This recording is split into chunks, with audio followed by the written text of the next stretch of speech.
grandfather was a huge baseball fan, right? Anyone know I have a relative who's just really into baseball? They just love baseball. My grandfather was a huge baseball fan. In fact, he used to call me Slats. He'd be like, "Hey, Slats, how you doing there? Good to see you, Slats." I didn't realize this. Apparently this is a reference to some 1950s shortstop or catcher or something like that. I didn't know that. But he loved baseball. But yeah, my grandfather in a room with another big baseball fan, they'd be sitting there, and pretty soon they'd be talking about statistics that I couldn't understand. They'd be talking about dates and players and names we've never heard of. People call that inside baseball. You know, it's the kind of thing where if you're not part of that little subculture, you don't really understand it. It doesn't make any sense to you. Inside baseball, right? If you're not part of this little enclave of people, you don't really understand it. No one likes to listen to inside baseball. If you're not part of the little community where people are using these words and phrases, you just kind of feel left out, and it kind of doesn't make you feel well to hear what they call inside baseball. Well, I'm going to work very hard to make sure that this next part of my presentation is not inside baseball. Now, they've done polls. People have probably seen these polls. They say about 30% of the U.S. public believes in socialism at this point, right? 30%. Among millennials, it's actually about 50%. We got plenty of socialist groups in the United States, like we got the Socialist Party, the Communist Party, the Socialist Workers' Party, the Revolutionary Communist Party, the International Socialist Organization, we got the RCP, and the ISO, and the QWH, and the XYZ, and the GW. I mean, we got more parties than you can imagine, right? We got more parties than you can possibly imagine. And we don't just have parties, we got a lot of leagues, right? We got committees. We got internationals, right? There's about 5 fourth internationals, there's a 5th international, maybe there's going to be a 6th or an 8th or a 12th international. Right? We got loads of socialist groups. But forgive me if I'm stepping on toes here, but let's be real, none of these groups mean jack shit. Sorry, I hate to tell you that, I hate to be a bit of a jerk, but it's the reality, right? None of these groups really mean anything. You know, not only did I go to the World Festival of Youth and Students with Alex and Dakota and others, this recent one, one of the most meaningful experiences that I ever had was going to the World Festival of Youth and Students in Quito, Ecuador in 2013. But at that time, I was part of a smaller, irrelevant socialist group, but I got to go to the World Festival of Youth and Students in Ecuador. And at that point, I got to meet with people from around the world, people who called themselves socialists, communists, and revolutionaries. They were a lot different than the socialists and communists and revolutions in the United States. I mean, I met with folks from Angola, folks from Zimbabwe, folks from Venezuela, folks from India, Russia, China, places like that. And these folks were just a completely different breed than the folks that I was working with in the United States. It was like night and day. In the United States, if you believe in socialism, you basically have two choices. Two choices, right? On the one hand, you can be burning the American flag, selling lots of newspapers, and screaming about Trotsky, and be irrelevant, and be just somebody that most of American society looks at and just says, I'm just going to go the other way. Or, to be fair, you have another option. Now, the other option is you can be in groups that function within their local Democratic Party clubs, folks who watch MSNBC religiously, and when it gets down to it, socialism is something they talk about once a year, on May Day, maybe they read some Marx. When it gets down to it, they're urging the Bernie-crats to just shut up and vote for Hillary and calm down, and at the end of the day, they're just functioning as Democrats, and maybe socialism is just something they put on the back burner. Those are your two options. That's what you can be if you can be a socialist. You can be irrelevant and extreme, or you can just kind of give up on your ideals and function as part of a party that you don't believe in, but hold on to socialism is something you put on the back burner. Those are your two choices, right? But when I met with socialists from Ecuador, and socialists from Venezuela, and socialists from India, socialists from China, Vietnam, places like that, I was meeting with folks that didn't fit either of these categories. Now, these folks were serious revolutionaries. You could talk to them up and down about Marx and Lenin, and they could tell you in depth, in great detail, about how they were working to try and build socialism in their country. And these folks, in addition to being dedicated and serious and very dedicated to what they believed in, these folks were also not irrelevant. They had seats in parliament. They had huge swaths of territory they controlled. In some places like Vietnam and in China and Angola, they were actually running the government. They were the ruling party. These people weren't irrelevant extremists, and they weren't sellouts and phonies. They were actually leading their country and trying to develop, make their country wealthier. And that was kind of a surprise for me. Now, I was always taught, that in a setting like this, you never really want to talk about yourself, right? No one came here tonight because they want to hear some white male go on about his own life. That's not why you're here, so I'll be very brief. You know, I'm originally from Ohio. Grew up in a very small town, about 10,000 people. And it's a very Republican town, almost entirely white. And, you know, I remember, one thing that I remember very distinctly is there were certain people in my town who every day they wore shirts with religious slogans on them. This one kid had a shirt that said, "Caution, God at work, do not proceed without a Bible." This other kid had a shirt with like a bloody nail on it. It's like, his life was not pointless and neither is yours, you know? And I used to hate these kids. I'd be like, do they have to preach at us every day? Like, what is the problem, you know? Well, I look back on myself and kind of being annoyed with these religious shirts, and I feel kind of guilty because I realized the reason that these kids were wearing religious shirts every day, it wasn't because they wanted to preach at me. It was because these were the only shirts they had. Their parents could get these shirts for free at the local evangelical Christian churches. And so that's what they were wearing. You know, there were a lot of kids in my town who grew up in trailers.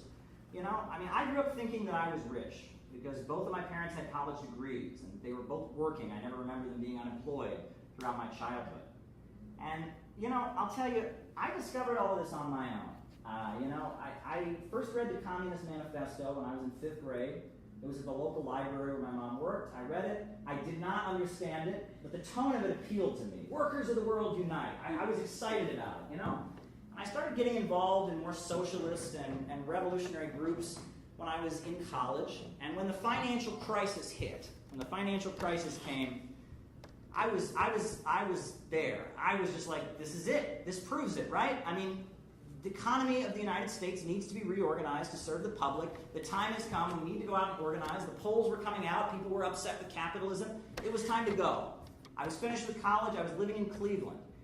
And the folks in this socialist group I was in were just always telling me, you know, calm down, Caleb, calm down. You know, it's not, you know, it's not the end of the world. You know, come to a rally every so often. You know, but you got to chill out. You know, get another hobby or something. Go to a rally every so often, but you don't have to give yourself to this. You don't have to be so passionate.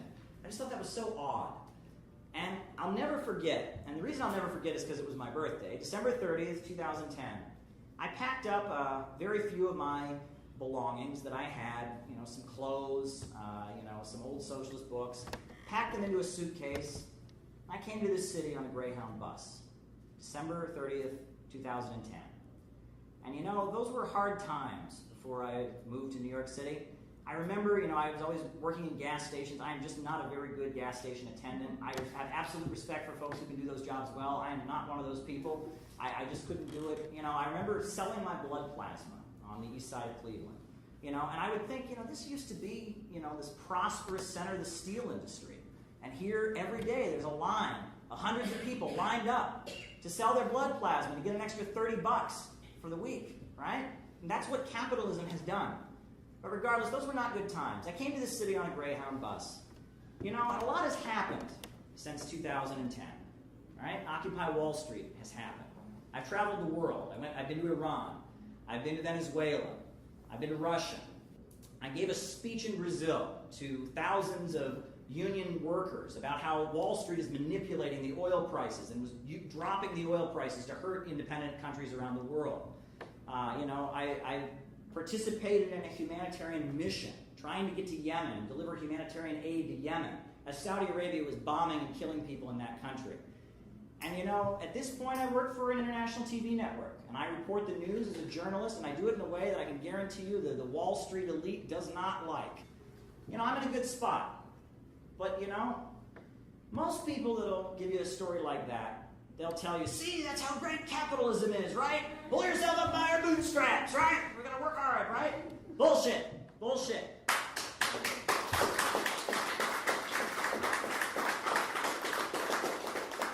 I have to tell you, you know, if you get any group of young people together, you're going to get people that are working 6 or 7 hours behind a counter with a manager driving them to work harder the entire time.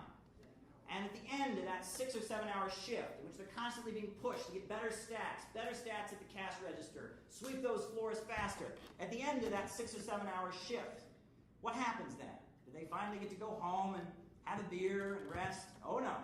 That's when they take their laptop and they take their backpack and they go to class, right? And they run up more student debt. Another ripoff scheme for these billionaires to do. Trying to just get a chance at the lifestyle their parents had, that American dream that you could get if you just work hard, right? They're trying to get a chance at it. You know, they wonder why there's so many school shootings, right? They wonder why people are killing themselves at record rates. They wonder why there's an opioid epidemic here in the United States right now. You know, they wonder why so many people are feeling insecure. I'll tell you what it is. I'll tell you what's killing the millennial generation. All these questions, what's wrong with the millennials? I'll tell you what is killing the millennial generation right now. It's the greed of Wall Street billionaires. It's the psychopathic power of money. Yeah.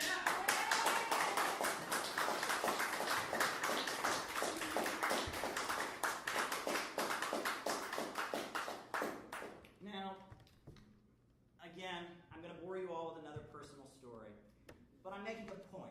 It's not just about me. I remember, during the height of the Occupy Wall Street protests, I was a member of one of these small, irrelevant socialist groups. And I remember that, it was quite exciting to be at Occupy Wall Street. There's so many young people that are so interested in socialism, so passionate. And it got to be a problem because, the literature that my socialist group had was a little bit off. They had a pamphlet about the Carter administration and how during the reign of Jimmy Carter, the generals were over the White House, and exposing the Carter administration. That got to be a little embarrassing to sell to people in their teens and 20s. They also had a pamphlet about how Ronald Reagan was paving the road to fascism. They had that. That was a little interesting. And of all the literature they had nothing that just explained socialism in just kind of clear terms like I'm doing tonight. There was nothing that kind of just put these ideas forward. So I went to the leaders of the group and I said, why don't we put something out that just kind of explains socialism? All these young people who don't know anything about socialism, let's just explain it to them in some literature. So I wrote a draft of it, showed it to the leaders of the group, right? They read it over and they said, well, you got to change this, this, and this. And I said, sure, we changed that. 5, 6, 7 drafts. They liked it. It was all set to go. We printed about 200 copies of it, stapled, folded, a beautiful, nice cover. It was all ready to go out. And the night before I was about to start distributing this pamphlet, I got a phone call. My phone rang, and it was somebody who was a founder of the organization who was at that point about 75 years old.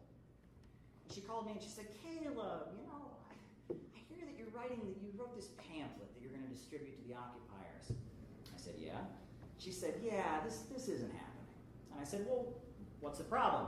I said, is it politically? Is there something we need to adjust? So it's the correct political line and that, it shows that we're the true descendants of Lenin and Trotsky and all. No. No, it's actually very good, she said. I read through it. Everything you wrote is amazingly correct and everything has been adjusted and all that. And I said, okay. I said, what's the issue? And she said, something like this needs to be written by an important leader of the organization. Somebody like me or Fred ought to write something like this. And I said, really? I said, well, would you like me to take my name off of it? Is that the issue? I could just, take my name off so it's just like on behalf of the group. It doesn't represent an individual. She said, oh, no. I don't want you to take your name off of it. I just want you to destroy every copy of this. And I said to her, well, isn't it a problem that we don't have any literature that, explains basic socialist politics? And she said, yeah, Fred or I, we're going to get around to it eventually, There you go. Now, that story is not unfamiliar. Anyone who's been in any socialist group is familiar with stories like that. The left is dysfunctional in some very, very weird ways. And if you see this socialist group out there, they're still selling pamphlets about the evils of the Jimmy Carter administration. It's very interesting. What's going on there? Is this an accident? You got to ask yourself these questions. But, the thing is, I feel like what we need right now is we need as many voices as possible speaking up against capitalism. It's not actually that hard. Alex, what's wrong with capitalism? It pushes so many people into debt. Okay. Dakota, what's wrong with capitalism? There's 11 empty houses for every homeless person. Maddie, what's wrong with capitalism?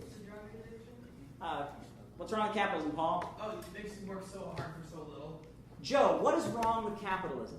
It's an irrational system, an irrational world, basically. Oh. I want 1,000 voices saying this. I want 1,000,000 voices saying this. I want a chorus of anti-capitalist agitation that is so loud it shakes the foundations of this country.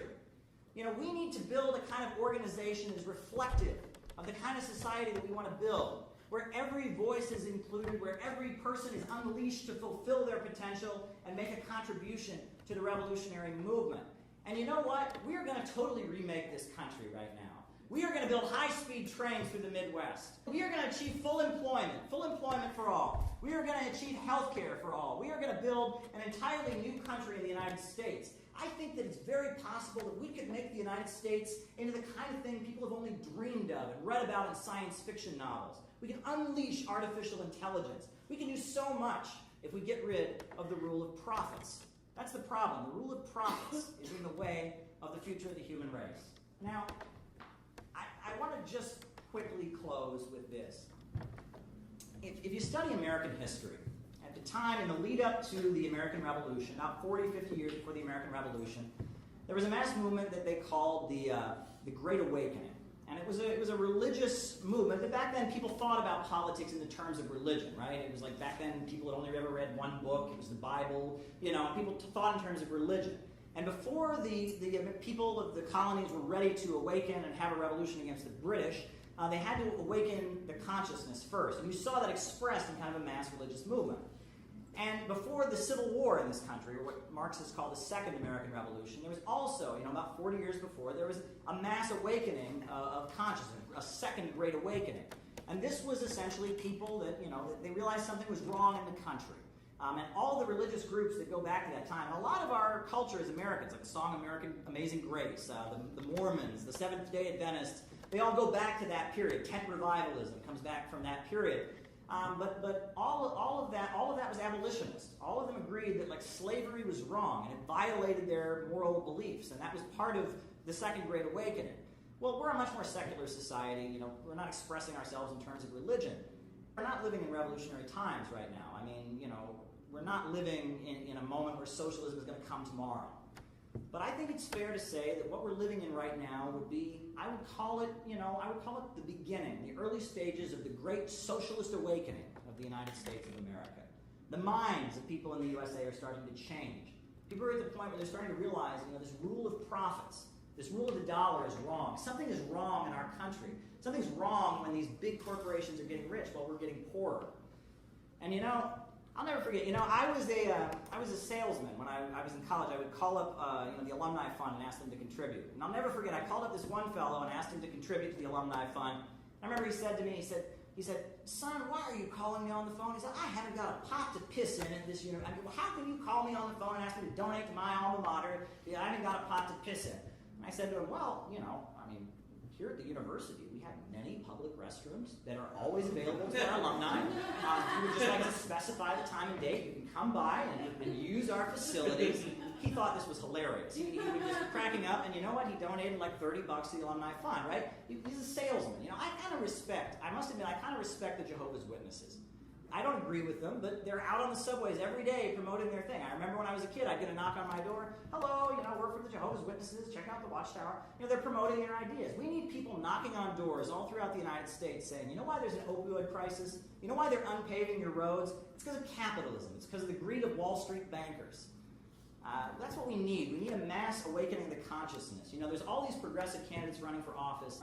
And, for years when I was a leftist, I always said, break with the Democrats, break with the Democratic Party.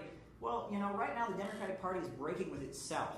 There's a fight going on inside the Democratic Party where your average Democrat who believes in wanting to make the country better is seeing that their party has been hijacked by a clique of Hillary Clinton and John Podesta and people like that have a very, very different agenda.